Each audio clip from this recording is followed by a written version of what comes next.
सदियों साल पुरानी कहानी है। दिमशक के किसी सहराई इलाके में एक बूढ़ी औरत रहती थी जो मुद्दतों से एक शदीद बीमारी में मुब्तला थी। बीमारी ने उसके जिस्म को कमजोर कर दिया था और तकलीफ ने उसकी रूह तक को तका दिया था। करीबी तमाम हकीमों ने कोशिश की मगर सब बेबस हो गए।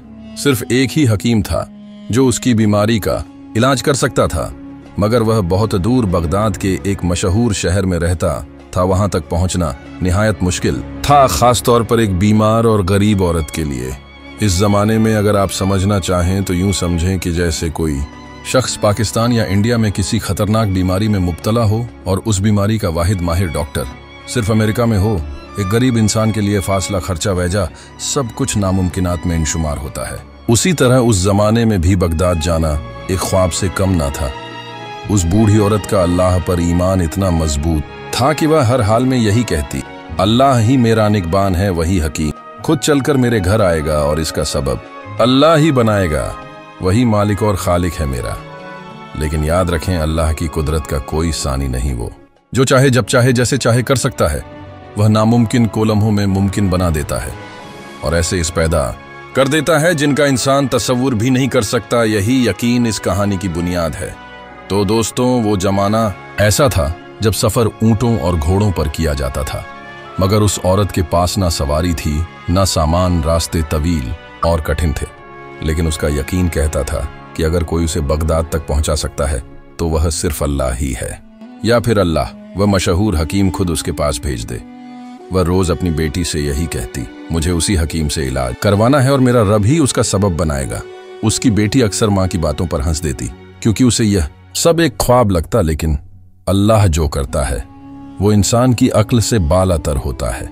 बूढ़ी औरत ने मोहल्ले के अमीर लोगों से इमदद मांगी, मगर कहीं से कोई मुस्बत जवाब ना मिला। वह दर्द और मायूसी के बीच बेबसी की जिंदगी गुजारती रही। अपनी एक बेटी के साथ गुर्बत और शदीद बीमारी का सामना करती हुई वह दिन ब दिन कमजोर होती जा रही थी। बीमारी इस हद तक बढ़ चुकी थी कि अब ना इबादत की ताकत बाकी रही थी, ना खाने पीने की हिम्मत। कभी खाना खा लेती तो कभी सिर्फ पानी पर गुजारा करती। मगर इस सब के बावजूद उसने अल्लाह के दरबार का दरवाजा खटखटाना नहीं छोड़ा। वह हर वक्त अपने रब से शिफा की दुआ मांगती रही। यकीन के साथ, सब्र के साथ वक्त गुजरता रहा। और फिर एक रात जब हर तरफ सन्नाटा छा चुका था और सारा मोहल्ला नींद की आगोश में था, अचानक दरवाजा जोर से खटका। बाहर से एक आवाज आई, बहन, क्या कुछ देर के लिए जगह मिल सकती है? सुबह तक रुकना है। उस औरत ने सोचा, शायद कोई मुसाफिर है जो इस सुनसान वक्त में मदद का तलबगार है। उसने दरवाजा खोला तो बाहर दो अजनबी मर्द खड़े थे। उनकी हालत निहायत खराब थी।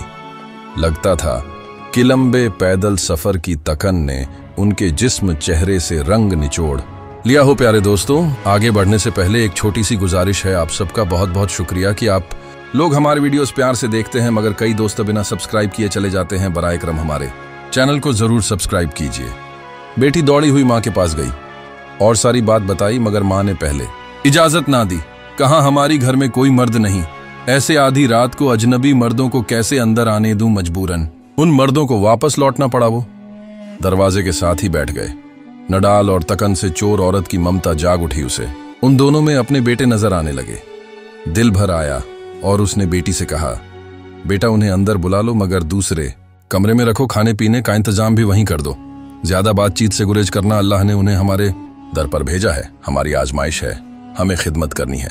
लेकिन अपनी हया और पर्दे का ख्याल रखते हुए कुछ वक्त गुजरा और फिर बूढ़ी औरत की बेटी ने घर में जो कुछ मौजूद था उससे सादा सा खाना तैयार किया, पानी दिया और दोनों मुसाफिरों के लिए दूसरे कमरे में सोने का इंतजाम कर दिया। दोनों मुसाफिर कमरे में जाकर सो गए, जबकि बूढ़ी औरत रात भर दर्द से करहती रही। नींद आंखों से कोसों दौड़ थी। वह फरियादें करती रही और दिल ही दिल में उन अजनबियों पर भी नजर रखी हुई थी। सुबह की अजान हुई।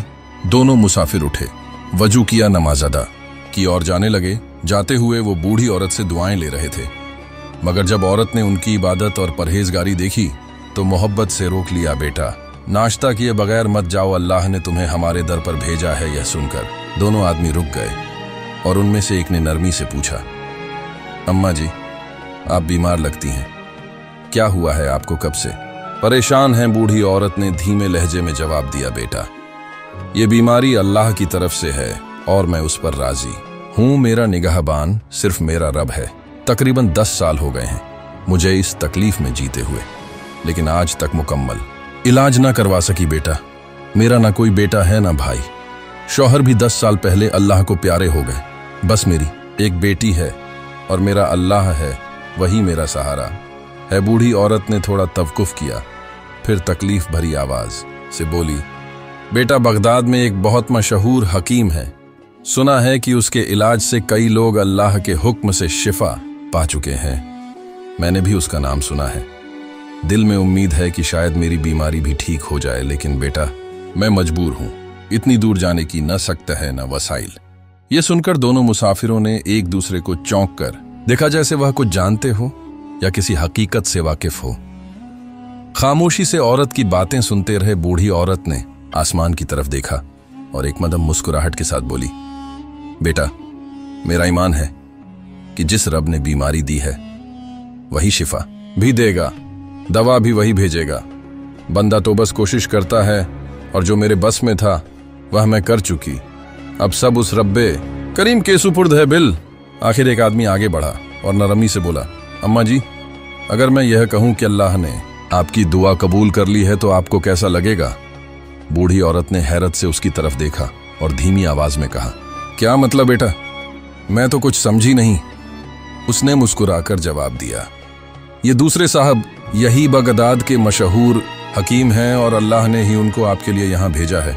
हम दोनों एक खास जड़ी बूटी की तलाश में दमशक आए थे। घोड़ों पर सफर कर रहे थे। रात को जब ठहरने का वक्त आया तो घोड़े अचानक डर गए और हमें शहर से बहुत दूर ले गए। फिर रास्ते में हम दोनों घोड़ों से गिर गए और सारी रात अंधेरे में भटकते रहे। बहुत सफर के बाद आपका घर करीब लगा और हम यहाँ आ गए। अल्लाह की मर्जी से हम आपके पास पहुंचे हैं। अब इंशाअल्लाह अल्लाह आपका इलाज होगा। आप बिल्कुल फिक्र ना करें अम्मा जी, अल्लाह ने आपकी फरियाद सुन ली है। ये सब कुछ किसी मामूली इत्तेफाक का नतीजा नहीं, क्योंकि ना मैं आपसे वाकिफ हूं ना आप हमसे, बल्कि यह सब रब की रहमत का इशारा है। लिहाजा दोनों मुसाफिरों ने नाश्ता कर लिया, फिर बूढ़ी औरत का मुकम्मल चेकअप कर लिया और फिर रुखसत होते वक्त उनमें से एक ने कहा, अम्मा जी फिक्र ना करें, आपका इलाज अब यहीं घर पर होगा। मैं अपने बेटे को भेजूंगा, वो आपको दवा दे जाएगा। दवा भी वही लाएगा जो सिर्फ हमारे पास ही दस्तयाब है। यहां तक कि बूढ़ी औरत के इखराजात का खर्चा भी डॉक्टर ने अपने जिम्मे में ले लिया। कुछ वक्त गुजरा, फिर वाकई एक नौजवान लड़का दवा लेकर आया। वह हकीम का बेटा था। दवा देने के बाद जब उस नौजवान ने बूढ़ी औरत की बेटी को देखा तो दिल में कुछ महसूस किया। दर हकीकत हकीम ने उसे दवा देने के साथ बीवी के लिए लड़की देखने के इरादे से भेजा था, क्योंकि हकीम ने उसी रात को लड़की की खिदमत और मेजबानी देखी तो दिल ही में बहू बनाने की नियत कर लिया। जब हकीम के बेटे ने लड़की को देखा तो उसे भी पसंद आ गई। हया और गैरत का आजमाना था। लड़का चुपचाप चला गया और बूढ़ी औरत को सिर्फ इतना इशारा दिया कि आपकी बेटी मुझे पसंद है, ताकि वह किसी और को हाँ ना कर दे। बूढ़ी औरत से रिश्ता तिपाया और कुछ दिन बाद उस नेक सीरत लड़की की शादी बगदाद के मशहूर और मालदार हकीम के बेटे से हो गई। चंद ही दिनों के इलाज से बूढ़ी औरत भी सेहतियाब हो गई। अब वह अपनी बेटी के साथ बगदाद में आराम और सुकून की जिंदगी गुजारने लगी। वह हर रोज बेटी को यही नसीहत करती, बेटी हमेशा अल्लाह पर कामिल यकीन और पुख्ता भरोसा रखो। जो कुछ होता है वह अल्लाह के हुक्म से होता है, उसके सिवा कोई और कुछ नहीं कर सकता। इस कहानी से बहुत कुछ सीखा होगा। अगर आपको मजीद ऐसी हिस्बक आमोज और ईमान अफरोज कहानियां सुनना पसंद आए और हो सके तो वीडियो को लाइक और शेयर कीजिए। आपके ताउन का शुक्रिया।